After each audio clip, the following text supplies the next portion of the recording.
তাহলে সূর্যকে বিয়েটা করি না? আচ্ছা, অনেকজন কিন্তু হ্যাঁ বলছে করি।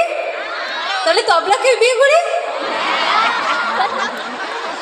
বাহ, মানে তোমরা তবলার সাথে আমাকে দেখতে চাও কিন্তু সূর্য সোনার সাথে দেখতে চাও না।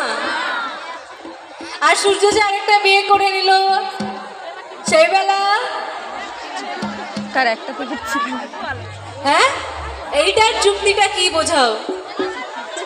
আমার জন্য আছে তাহলে?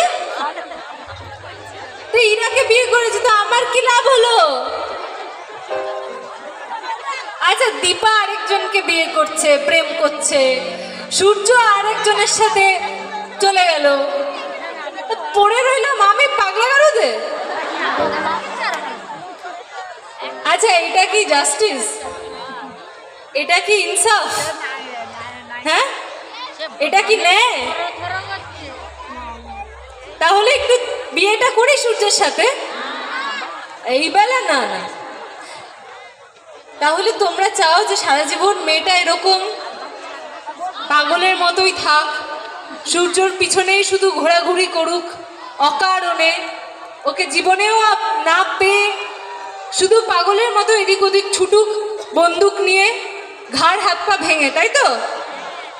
বাহ, আবার বলছে হ্যাঁ। অ্যাকচুয়ালি বিয়ে না করাই ভালো, জানো তো। বিয়ে করাটা হচ্ছে সবার কাছে পার্ট অফ লিভিং, আর বিয়ে করে সংসার করাটা হচ্ছে আর্ট অফ লিভিং। তো সেইখানে দাঁড়িয়ে এখানে যতজন